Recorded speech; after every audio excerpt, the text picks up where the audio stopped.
Un grand jour que ce 5 juillet 1962. L'Algérie a rendez-vous avec l'histoire.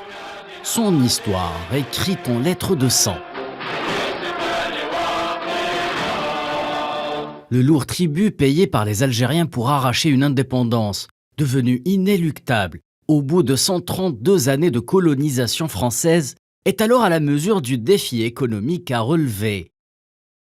Très vite, l'État algérien fait un choix stratégique, celui d'investir dans le secteur des hydrocarbures, devenu en l'espace de quelques années la pierre angulaire de l'économie algérienne. Le 31 décembre 1963 et le 24 février 1971, deux dates clés dans l'histoire de cette Algérie indépendante. D'abord, la création de la Société nationale pour la recherche, la production, le transport, la transformation et la commercialisation des hydrocarbures, la Sonatrach. Puis vient l'heure pour le pays d'Afrique du Nord de recouvrer sa souveraineté sur ses ressources en hydrocarbures.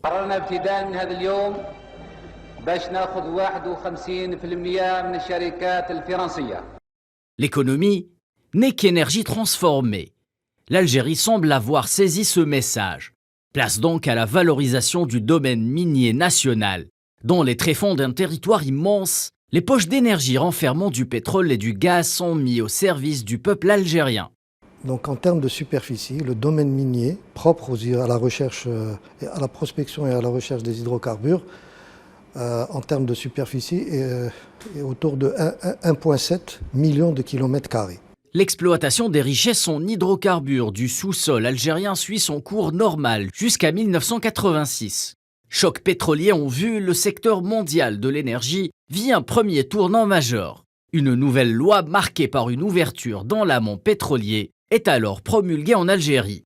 S'ensuit une série de décisions stratégiques avec pour objectif optimiser le rendement du secteur national des hydrocarbures au niveau de toute la chaîne de valeur, moderniser le système fiscal et attirer les investisseurs étrangers. En deux mots, le secteur s'émancipe. En 2005, une nouvelle loi voit le jour, consacrant le transfert de certaines prérogatives de la Sonatrach à l'Agence nationale pour la valorisation des ressources en hydrocarbures, Al-Naft. Al-Naft a une mission essentielle, c'est de promouvoir et de valoriser le domaine minier pour la recherche et le développement des hydrocarbures en Algérie. L'une des tâches, ou du moins comment fait-on pour développer ou promouvoir ce domaine minier, nous le faisons par le biais d'études géologiques et géophysiques, qu'on appelle communément dans notre jargon les études GNG. Donc nous étudions de manière précise le potentiel en hydrocarbures grâce aux informations géologiques et géophysiques.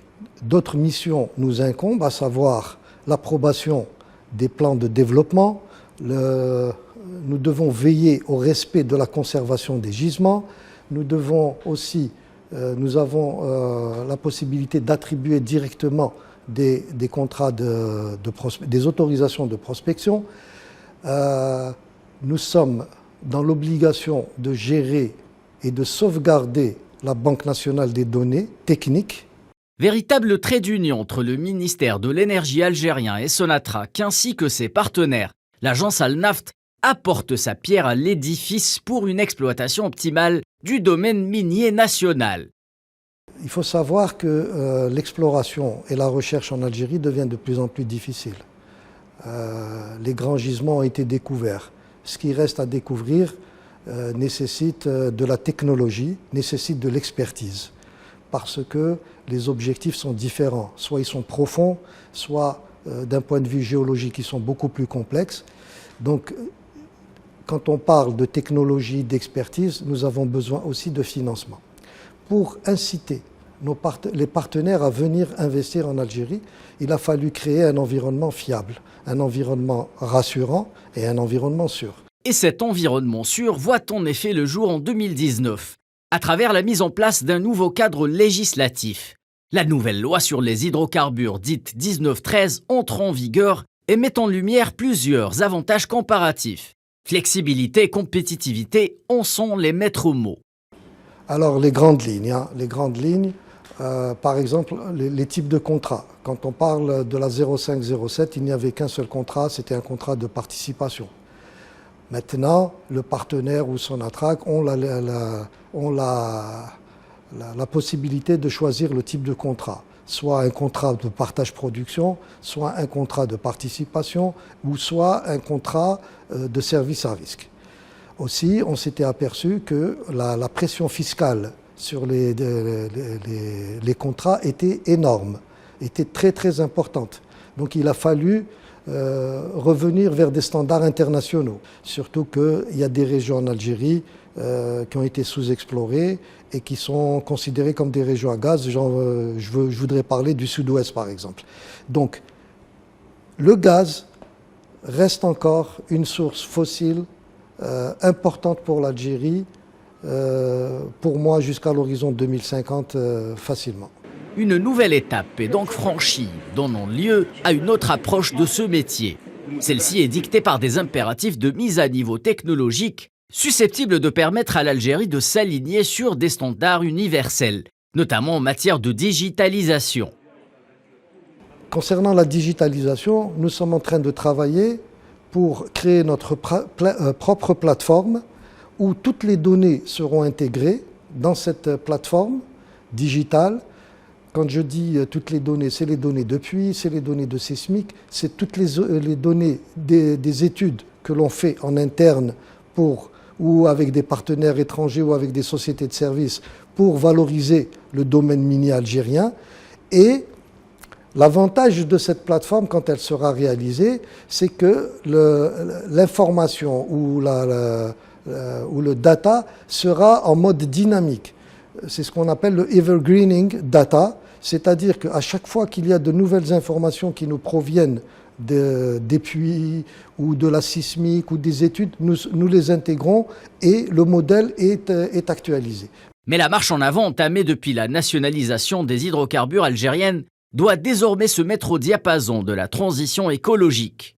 Laisser progressivement la place à un mix énergétique équilibré, faisant la part belle aux énergies renouvelables, sans pour autant tourner le dos à ses fondamentaux. Il faut qu'on prenne le train en marche. Ça, c'est indéniable. Toutes les grandes compagnies mondiales qui exercent dans le pétrole sont dans ce créneau-là. Ils commencent à changer leur stratégie tout en continuant à investir dans le fossile. J'en veux pour preuve une dernière information concernant le Congrès mondial de l'énergie. Il parle de l'avenir du gaz encore jusqu'à l'horizon 2050. Continuant à travailler sur le fossile et grâce à l'apport de ces énergies fossiles, je parle en termes de rentrée en argent, investir, mais de manière souple, vers les autres énergies. Nous sommes aussi, je dirais que nous sommes aussi condamnés à passer vers ces énergies renouvelables, mais à une échéance beaucoup plus lointaine que veulent nous le faire croire certains pays occidentaux. Enfin, l'ambition algérienne de porter haut les couleurs du secteur des hydrocarbures ne saurait ignorer le développement du segment offshore, un domaine qui reste assez vierge. On essaye d'avoir une meilleure idée sur le play pétrolier en lui-même et aussi sur le potentiel. Donc il y a eu une acquisition qui a été faite à l'est de l'Algérie. Je suppose qu'il faudra aller vers l'ouest et après avoir fait une acquisition sismique, après avoir traité et interprété ce data sismique, on aura plus de visibilité. 60 ans après que l'Algérie ait arraché son indépendance, le chemin parcouru par le secteur national des hydrocarbures a permis de placer le pays au concert des nations ayant la main sur leur avenir économique, donnant par conséquent la chance aux générations futures de scruter l'horizon en toute sérénité.